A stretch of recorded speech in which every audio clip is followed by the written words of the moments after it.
Hi everyone, it's Paula Edgar and welcome back to Branding Room Only.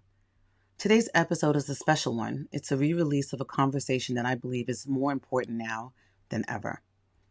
As we commemorate Juneteenth this year, we do so against a backdrop of a world where truth-telling is under attack, history is being challenged, and diversity, equity, and inclusion are being undermined by policy and politics. There's a growing coordinated effort to erase or rewrite history, especially the parts that speak honestly about America's foundation, its failures, and its progress.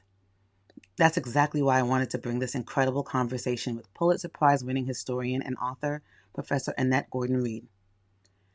Professor Gordon-Reed doesn't just tell history, she brings it to life with nuance, honesty, and depth. In this episode, we talk about her groundbreaking work on the Hemingses of Monticello, her personal connection to Juneteenth, and how stories, especially long ignored or denied stories, shape our legacy, our leadership, and our personal brand. This isn't just a history lesson. It's a masterclass in remembering, reckoning, and resisting. So whether this is your first time hearing this episode or you're returning to it, I invite you to listen with intention, reflect deeply, and share widely. Let's get into it.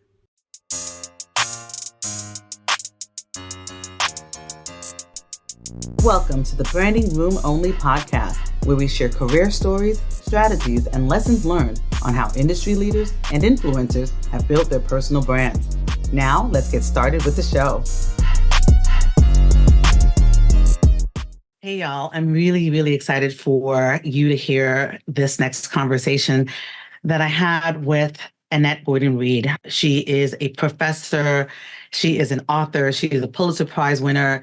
And she's fantastic. And she is a scholar on both the experiences of Thomas Jefferson, as well as the Hemingses, who were the enslaved family who were enslaved by Thomas Jefferson, as well as about Juneteenth. And you all know that I have privileged enough to have a lot of people who want to be in conversation with me. And I have been blessed enough to not have to go and ask a lot of people, but I specifically wanted to have this conversation. So I reached out to a good friend of mine who happens to be her husband to ask for him to help me to get this conversation. And I can't wait for you to hear it. It is fantastic. Listen up. Hi, everyone. It's Paula Edgar, your host of Branding Room Only. Very excited for the conversation today. Guess what, y'all? My guest is Professor Annette Gordon-Reed, and she is the Carl M. Loeb University Professor at Harvard University. She is also the Pulitzer Prize and National Book Award-winning author of The Hemingses of Monticello, An American Family, and she's also the author of On Juneteenth. Professor Gordon-Reed, welcome to the Branding Room. Thank you for having me. So excited for this conversation. A little bit of background. Your husband, Justice Robert Reed, is one of my favorite people. Oh, cool. And so I was very excited to have this connection. And in fact, the first time that I had a chance to even read one of your books was because he recommended something. And he often will send me content about you. He's super proud of you. And so He's a great publicist. He really is. He really is. I'm really trying to hire him. So let's get started. I ask everyone on the podcast, what does a personal brand mean to you? How do you define it?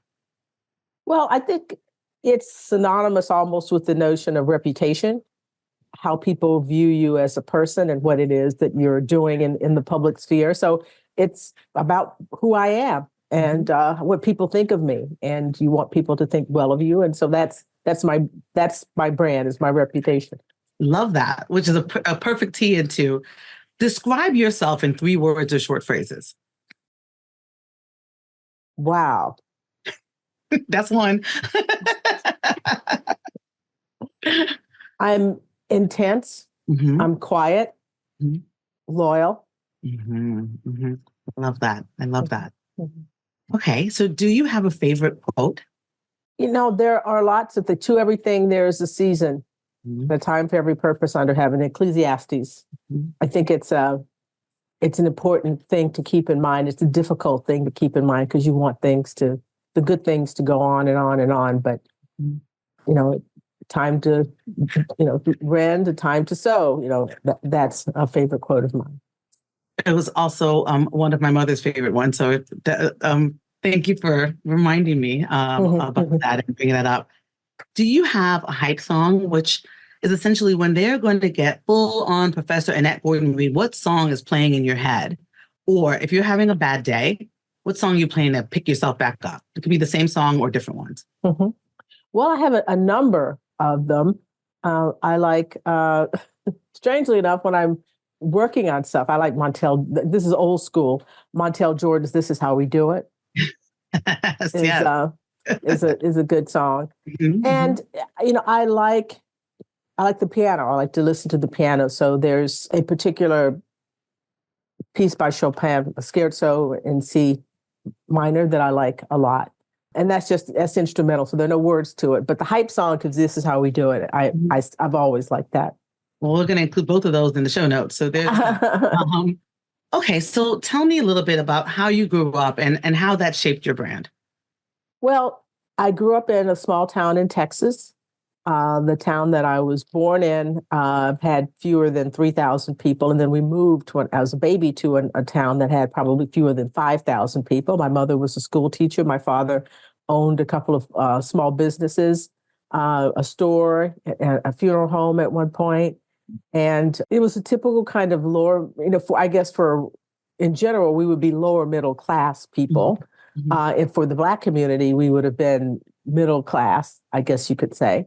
Not, well off, but not really poor either. My mother was an English teacher and was very much interested in education. So, she read to us, and in the summers we had classes for half, in the mornings in the summer, so we wouldn't fall behind. I had piano lessons.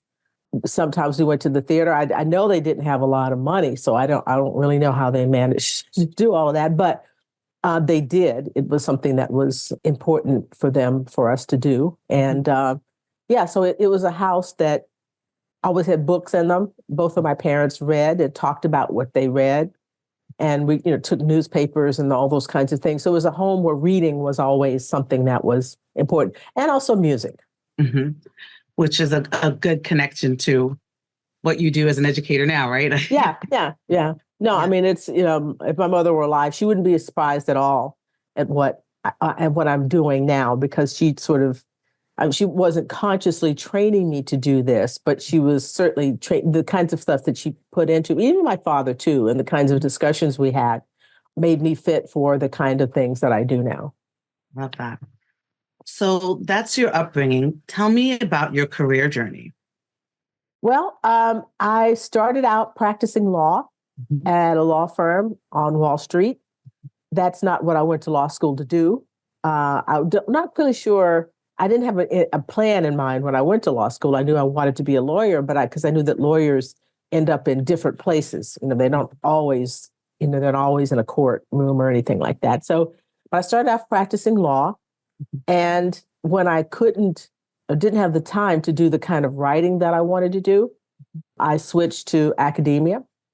And I got a job at New York Law School here in New York City. My requirements were that I had to be in the city because I was married and I had 2 kids, and I couldn't just, pick up and go anywhere. And so I was at New York Law School, supposed to be writing a law review article about prisons, about prisoners' rights, and ended up writing my first book, Thomas Jefferson and Sally Hemings, An American Controversy.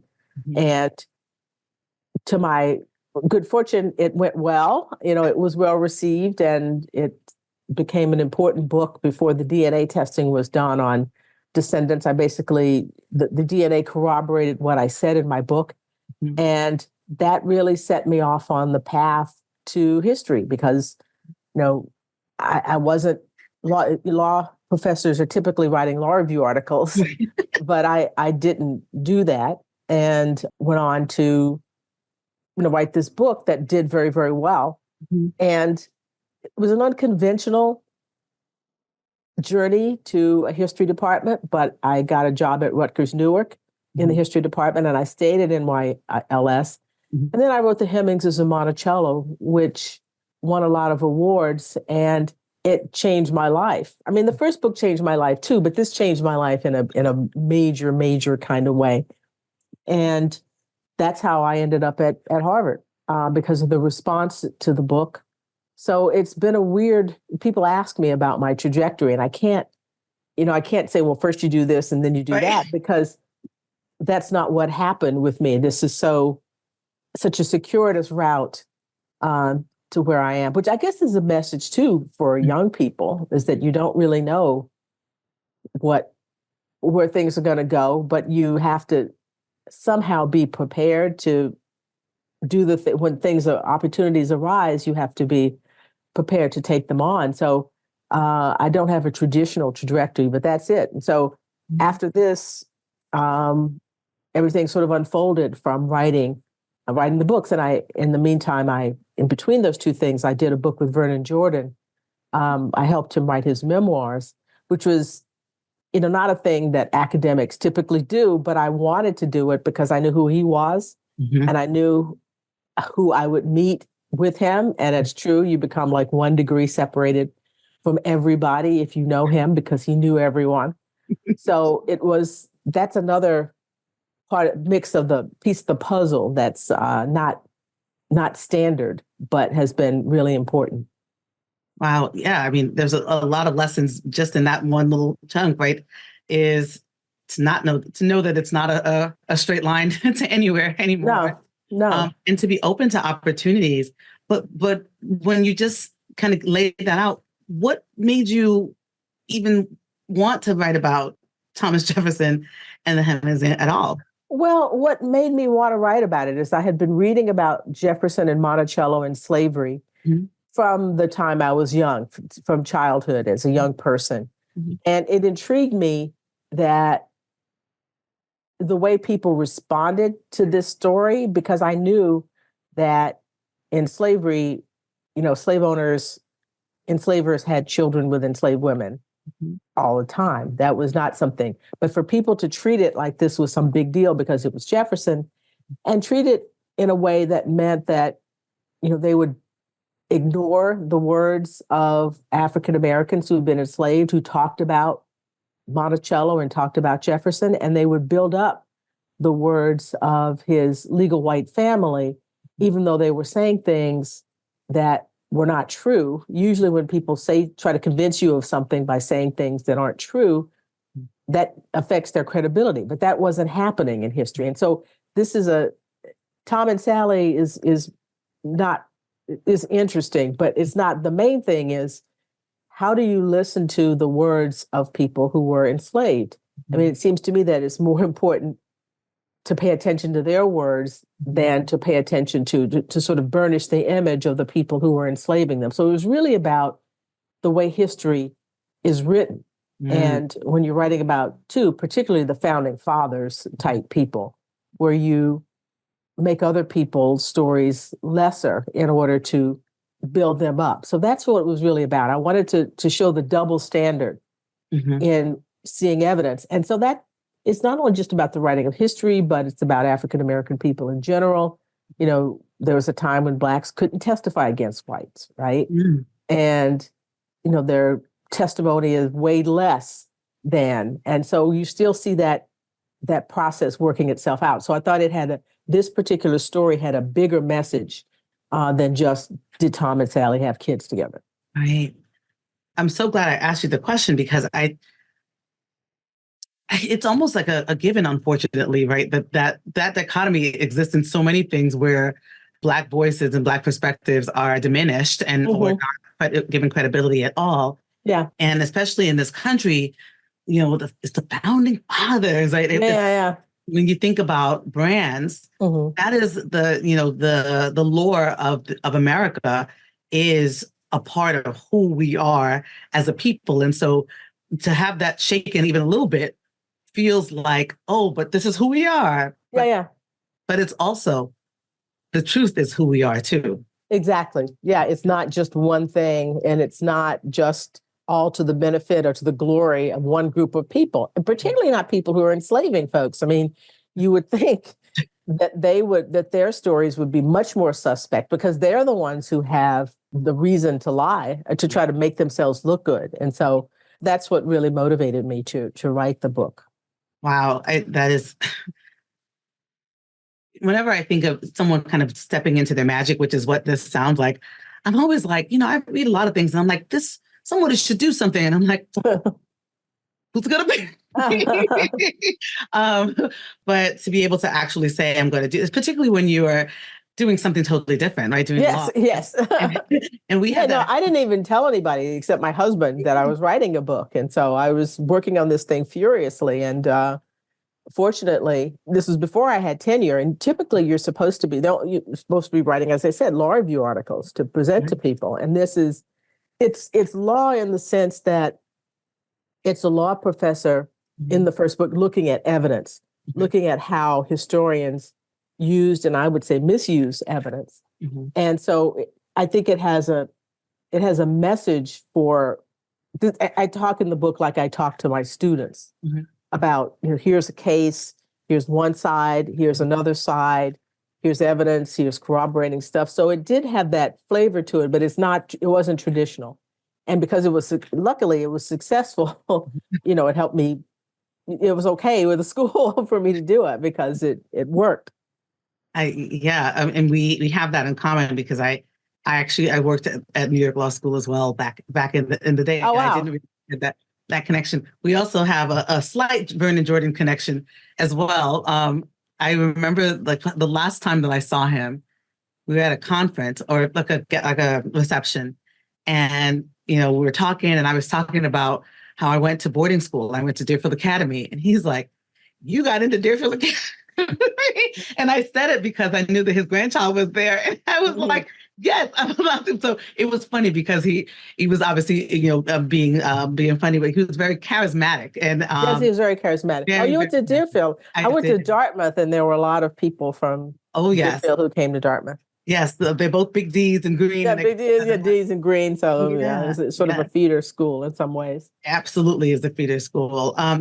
So tell me, because we started talking about the brand piece of this, and in the United States and American sort of lore, like I was saying, Thomas Jefferson is a big brand. Like I think about, how Hamilton was so successful and how we hear the stories of all of the kind of things of our forefathers, and then you counteract that with some of the hard truths that exist.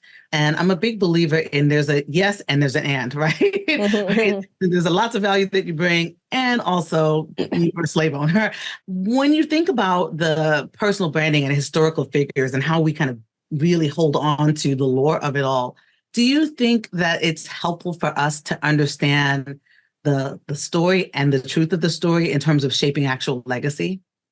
Oh, definitely. It has to be both of those things so you don't get the true picture, because then you don't understand, well, why are these particular things happening? I mean, I know we have a story about who we say we are, but then there are all these other problems. Well, if you get the complete picture, then you understand, why some of these problems exist and why they haven't been solved and how intractable they are. So you have to do both of those things. And I know there's a tendency with the founding fathers or whatever to want to, you think it all has to be positive, or people aren't going to appreciate the things they did.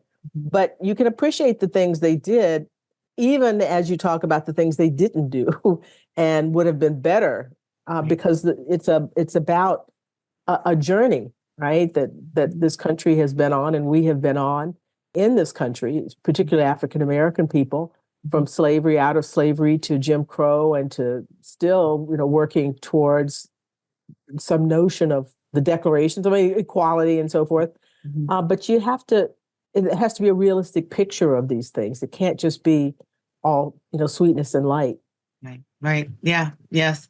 And I think about what's happening across the country in so many places, including Texas. Yeah. And wanting to have history be less painful and less less harmful to people, even though history is history, like from multiple perspectives, but it's still history. And my family lives in Florida, and so I have a lot of challenge in thinking about the fact that there's a lot of erasure and wanting to have a lot of erasure of the experiences of Black people nationally. All right. So I think this is a good segue to talking about on Juneteenth and Mhm. talking about your connection to Juneteenth and the book that you've written on Juneteenth. So you're from Texas, so Yep. you come from the home and the heart of Juneteenth. Can you maybe give a little bit of context for the folks who may not know? But hopefully, at this point, there's not a lot of people because just a little bit Yeah. about Juneteenth, and then to talk about why you wrote the book. Mhm. Well, Juneteenth is a shortened version of June 19th, 1865, which was the day that the United States Army came to Galveston, Texas, to announce the end of slavery in Texas and issued General Order Number 3, saying that slavery was over. And it's a day that Black Texans have celebrated since 1865, essentially, since the moment it took place. I mean, the more formal, I think maybe the first formal ones were the following year, but it's the longest continuing, celebration of that, of that, of the holiday. And it doesn't mark the end of slavery in the United States because that doesn't happen until the 13th Amendment is fully, ratified in 1865 in December, some months later. But I think it's important because it was the end of the military effort to maintain the system of slavery. Because the Confederates kept fighting, even after Lee surrendered in April of 1865. They kept fighting. And in Texas, the last battle was in Texas. They finally surrender in June.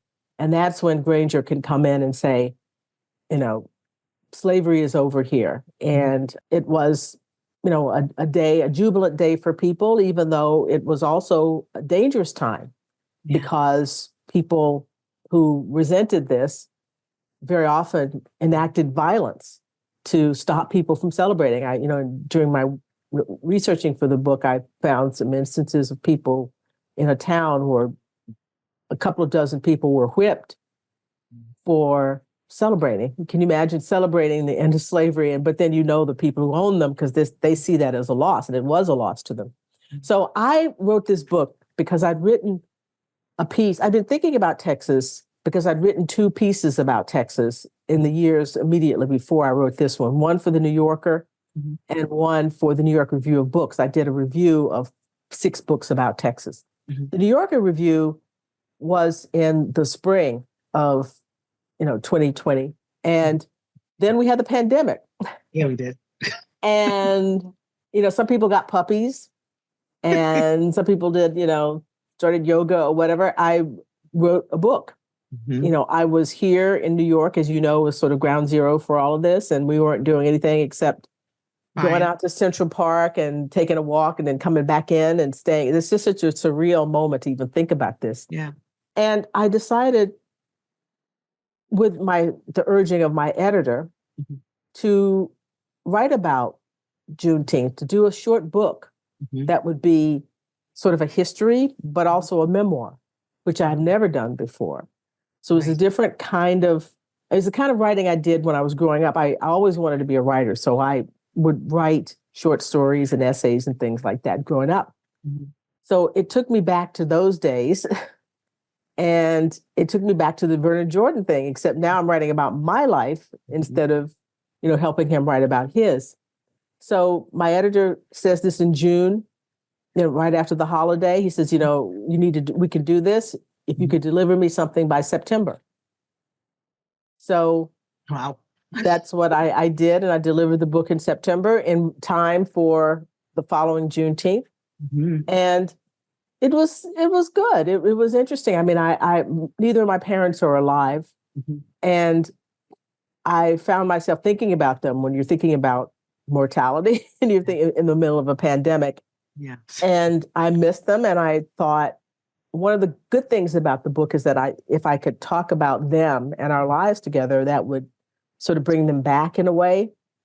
And so it was emotionally satisfying to me and intellectually satisfying to me. And it was fun to do, to remember growing up in the 70s, being, a kid in the 70s, what that was like in Texas. And so, and the book came out in May. And then the president, a couple of months later, a month later, I guess, signed the bill. And I was invited to go to the White House to witness that. And it was a wonderful moment. it must have been surreal. Yeah, yeah. It must have been. I mean, even hearing about it, because, again, you put yourself in the right line of play and opportunities happen. But I'm sure that having your book at that time was not a bad thing. You weren't regretting having a book at that time when No, no, not at it's a all. national holiday. My editor, Bob Weil, is a genius. He's a great editor, but he's also savvy. Mm-hmm. And so he was the one who said, who insisted, don't put this off. Let's just do this year, and get me something by September, something short, and something that, and that's worked out really, really well. It's kind of hard to write short in some ways, Especially by yourself, like with your story. Yeah. But I mean, it did, as I said, resemble the kind of writing that I was doing when I was younger. And not like the books, not like the history books, but I enjoyed myself doing it. Yeah, it's your history book. Yeah. When I was thinking about, all of the people who are my listeners and who watch on YouTube know I love wearing bright colors, and I always wear red glasses, but I deliberately was like, I have to wear red today because we were talking about Juneteenth. And so I would love if you would share about how it is celebrated. What are some of the traditions that go into celebrating Juneteenth? Well, the traditions that I grew up with were, it's a community holiday. So you can do one or two things. I mean, people sometimes go to a park. If they're in cities, they're public parks. There's commemorations of them. And when I grew up, it was basically a community celebration. So you would, my grandmother and, grandmothers and mothers are around, people and grandfathers would barbecue. Barbecue goat is a part of the menu. We didn't eat goat, but that's something that was a part of it. And you're supposed to have some kind of red drink. And someone pointed this out to me. I hadn't thought about this that much, but usually it was hibiscus. They thought it started out as hibiscus tea, not Big Red or what we have now is red soda water, as we called it. But it's a sort of people think it's a West African tradition because in the West Indies, there's sorrel. I mean, in every place has a red drink that somehow gets figured into all of this. So the roots of this are apparently, predate the New World, essentially, that people think that this is something that comes from Africa. So having red things is important.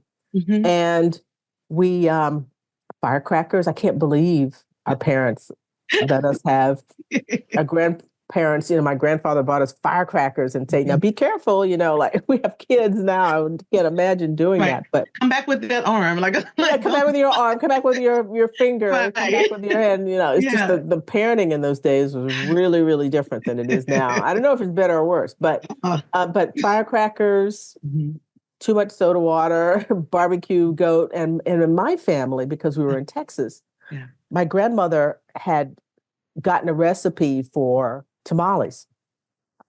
And so she made tamales, and tamales are a holiday food. So people would order like dozens of them from her, and she would make them. She was selling tamales to raise money for the St. Luke's United Methodist Church to build a new church. And so that was also a part of it. So you see the Texas connection there. There's the soul food kind of stuff. You would have that typical fare, but there was also tamales would be a part of it. I love that kind of mix of culture that happens wherever you bring in new people. Exactly. People talk about food appropriation, but people do that.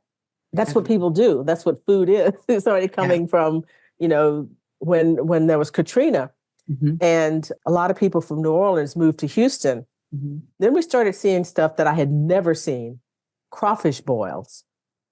Crawfish. Now, I knew that there were crawfish. A restaurant might occasionally have something like that, but that was not. But now I ride around Texas now and I see signs. I mean, it's for barbecue, crawfish boils. I'm like, what? Where does it come from? But that's the influence of all these people who moved into that area. And so we now have another culinary part of East Texas. I love that. I don't know if you've seen the Netflix documentary Higher in the Hog. Have you had a chance to see that? No, but I know about it. I know about it. Yeah, they talk about Juneteenth and celebration and food. And there was one person who spoke who talked about there's not really, so your point of thing is food appropriation because everybody has, has access to food, but there is food appreciation. And it's important not to forget where these traditions and where these things. Exactly. No, so as long as you're not claiming that you discovered this, exactly. But it's appreciated. Everybody brings all this together and it's greater. Some of the parts are, make this whole really good.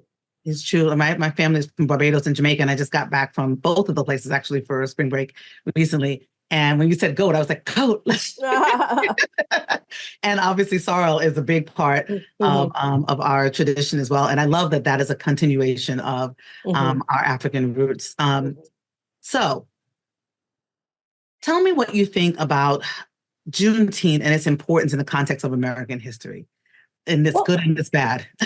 Well, the good part of it, the bad part of it, let's start with that, is potentially that it becomes rote. It becomes like, a day for a mattress sales and stuff like that. And you don't really think about the importance of it. I think also, I gather that there is some small degree of resentment on the part of some people who say, well, we have our days too.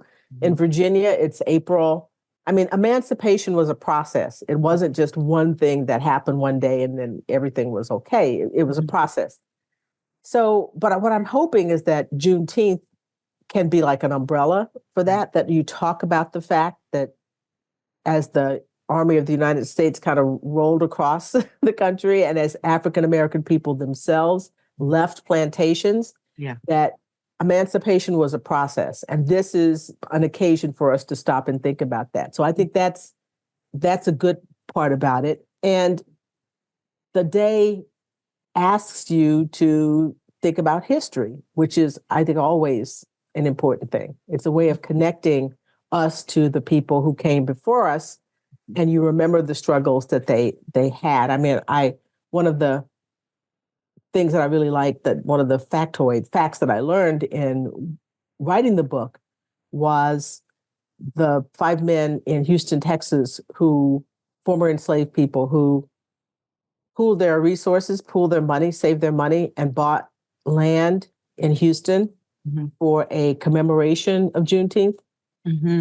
So they would have a place to come and note the day, which I think is an amazing, extraordinary thing, because what it means is that they sort of assumed that generations to come would remember that day and wanted them to have a place to do it. So it's an amazing connection between the past and their present, but also their future. They're thinking about how, and so it just took it for granted that their descendants would remember this.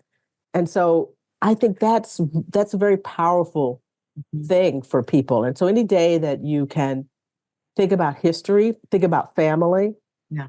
I mean, I encourage people one of the things they might do is to have young people in their families take a family history on Juneteenth, an occasion to talk to your grandparents and your great-grandparents, anybody who's living, about what their lives were like, that's an important thing to do. So, I think there's so much positive that can come out of it. I love that as a thing because I shouldn't say we, because I don't do this, but a lot of people see the person right in the time they are now and forget that they have a story, right? Everybody has a story. And with our families, we just get auntie, but we don't think when auntie, what she did when she was younger. And that is something that can be done across racial boundaries like that. No, it's not just Black people. Everybody can do that. Everybody should do it. We're going to have some interesting stories about the pandemic. I still don't think we've come to grips with what happened to us because it seems so bizarre that, for this period of time, the whole world pretty much almost came to a halt in a sense. And it's still affecting us, but, it would be important to have oral histories about this time period for people to think about how it affected them personally. Yeah. Oh, my therapist says we'll be talking about this for forever. decades, because anytime there's a unexpected or unintentional pause, we learn more about ourselves, right? Pause. And that for some was great. And for some was very challenging. And in that sense, the work that I do in DEI and in the consulting, I said that when George Floyd happened in 2020, when we were having the pandemic, I don't know that it would have had the same presence and focus or catalyst that was if it wasn't that we were all sitting in front of a television. I think you're right. Right. I think you're absolutely right. It galvanized us and it's focused us in a way. And also it galvanized people about Juneteenth. Yes. There was a huge, increase. I read this in Traffic about the story about Juneteenth as a holiday. With George Floyd, people are thinking about, well, how did we get here? What is this all about? From slavery, and then how did slavery end? And then to Juneteenth. There's just such a pickup in this. People focused on things in ways that they wouldn't have if we had not had that pause. Yeah. In the reflection from when I was a young child, I think probably for the same reason you have, my mother and my father were both very avid readers, and they would talk a lot and make us talk a lot and have conversation. But one of the first times that I went to the South, other than Florida, is I went to North Carolina, and I took my daughter. And I've always had this connection to what the ancestors and the experience of enslaved people, and really kind of feeling like the energy. And so we went to a plantation, and I was like so upset that we missed a tour. I wanted to just kind of see, and I wanted her to understand what our experience in this country had been and kind of see some of the things. And the man who was the caretaker saw how upset I was, and he offered to take us out, just she and I. And I'll put this in the show notes so people can see what I'm talking about. But one of the things, and it sits with me still to this day, is he showed us these bricks. And the bricks had fingerprints in them, tiny fingerprints. And he had my daughter put her hand up to the fingerprints. And it was like, you cannot say anymore that we don't remember that these people and the experience of enslaved people has made this country what it is. And so the more that we remember, and yes, it is painful, right? And all the way around, it's the only way that we can really, I think, hope that we don't go backwards. And saying that now is not, with all the backlash in every way and all the erasure that's happening, it is even more important for us to remember what we have been through. And so history and historians like yourself are needed and necessary in this space. And so how would you like future historians and future folks to think of you and your legacy and what you have added to the American landscape in terms of your work? Well, I hope that they would think that what I've done was useful, that it sparked conversation, that it sparked, other scholarship, that it's something. I mean, historians always get supplanted because you find new information, styles change, even the terminology changes, when you as time goes by. But I would want to be thought of as somebody who made a good faith effort to make the stories of African American people who were, nameless, or not, if not nameless, but were voiceless in many ways, to give them a voice in a way, to get people to think about them as people. I mean, the Hemingses of Monticello is an attempt to make those people, those Hemingses, live as individuals, because I think we understand stories and we understand history better through the lives of people. And you don't really get a chance to do that very much with enslaved people because we don't know that much about them. It just so happens that this family of people lived in a place that a lot of attention has been focused upon, but also were connected to a man who kept a lot of records. And they were able to, some of them were literate, so they were able to keep some of the records as well. And certainly the oral history of that family is something that's quite strong. So I'd like to be something who is useful, who added something to the conversation that would advance things and make things go forward, even from where I left it, then somebody else picks it up and goes forward. I love that. Okay, so we've talked about your work. We talked about your impact. What about the fun stuff? What do you do for fun? Well, I have a new dog, which you may hear in the background. At some point, she tends to howl at sirens as they come by, which is all the time. Living in Manhattan is an interesting concept. That's not something I knew was going to happen. But so playing with the dog is fun. About 6 months before the pandemic, about five months before the pandemic, I started taking piano lessons again. Oh. And I'd taken piano lessons from 5 to 11, and then I just stopped. I just stopped, and I didn't rarely touch the piano in the following few years, and then after a certain point, never. So I found a teacher, and I've been taking piano lessons, and that is a lot of fun. It's humbling. I bet. It's humbling. He said, there's some things I can do. He said, you wouldn't have been able to do if you had not had, the lessons before. You wouldn't be able to do them so quickly, but because the muscle memory is to some degree there, but in ways it's not. So, you're not, I'm comfortable as a writer, I'm comfortable, teaching, doing those kinds of things, but to go and do something where you're not so great at it is, it's humbling. And in that sense, it's important because it really shows you who you are, the kinds of things that matter to you, the kind of perfectionism that, that's not always so great because that can prevent you from taking risks and doing things. So that's fun. Going to movies with my family is fun as well. Yeah, those are the things that, and sometimes binge watching silly shows. I love that you started taking piano lessons again because of exactly what you just said. My therapist, who I talk about all the time, everybody knows, she says that growth begins where comfort ends. And if we continuously aim to be in a space where we're a little bit uncomfortable, we're always growing. And oftentimes I think people feel like, okay, well, I'm this, amount of years old, or I've done all these things, so that's it. But I love hearing about continued growth because I just think that that's what keeps us alive. Like literally, like doing additional things and learning. Yes. And to take you out of your comfort zone, as it turns out, the music department at Harvard is about 5 minutes from my office, and they have practice rooms there. And so it's a humbling experience to go in there because these are, there's students there, and these are the serious music majors, and you walk past the practice rooms, which are soundproof when you're in them, but you can kind of hear things. But you hear these young people who are there just doing all this stuff, and I'm, just going along with mine as well.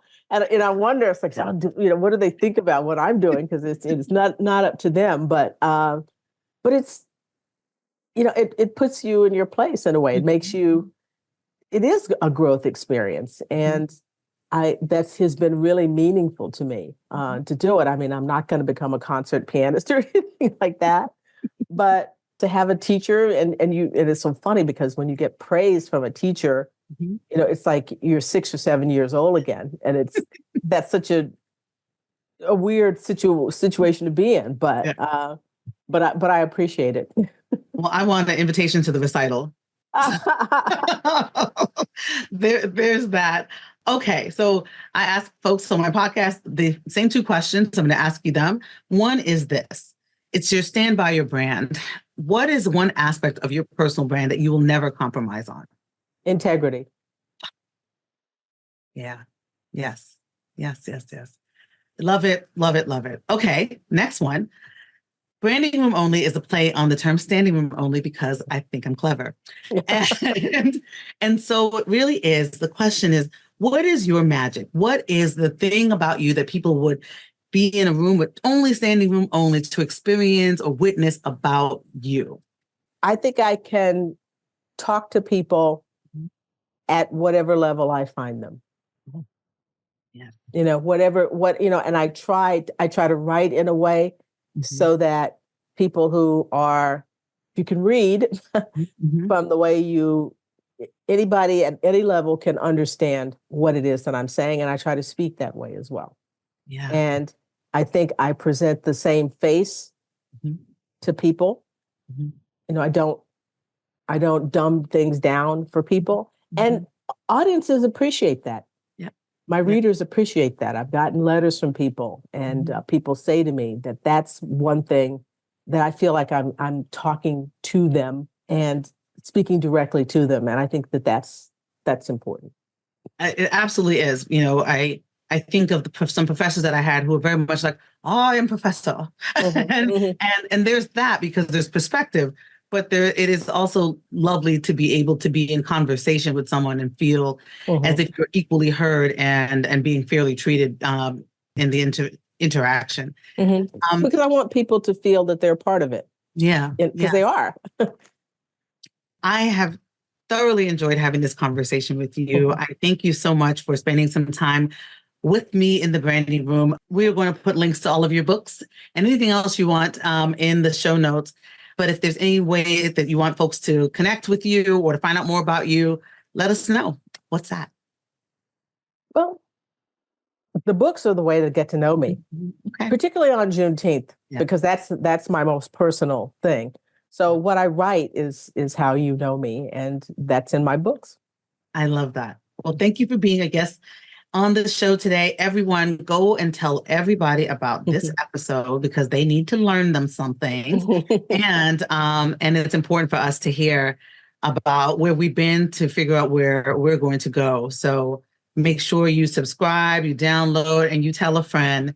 And I'll see you all next time. Branding Room. Bye.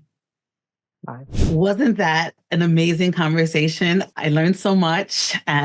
Even again, being in a space where I often will talk about the experience of Juneteenth and what it meant for us Americans, but hearing the preeminent scholar about Juneteenth to speak about her own personal experiences, as well as what we as a country and a world really should take away from the experience of enslaved people, particularly through that lens of Juneteenth as a celebration as well as a commemoration of the experiences of African American people in this country was really a truly special experience for me. And so I would love for you to share this with everybody, particularly in your workplaces and spaces, because we need to make sure that we don't forget history because it's important for us to honor it in all of its challenges while we press forward into better spaces.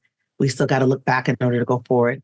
As always, I thank you for listening. Make sure you download, like, and share. And I'll see you next time in the branding room.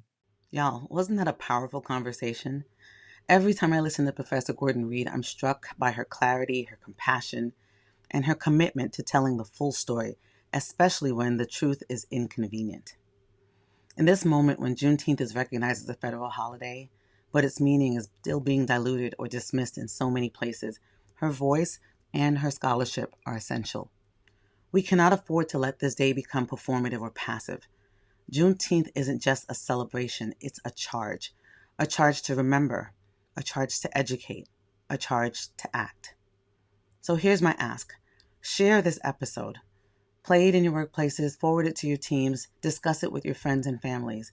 Let it be a tool for reflection, truth-telling, and collective accountability. And if this episode of Branding Room Only has inspired you, please rate and review the podcast at ratethispodcast.com/branding. Your feedback helps amplify voices like Professor Gordon-Reed's and helps this platform grow. Remember, history isn't just about the past. It's about the choices we make right now. Thank you for listening. I'll see you next time in the Branding Room. Remember, stand by your brand.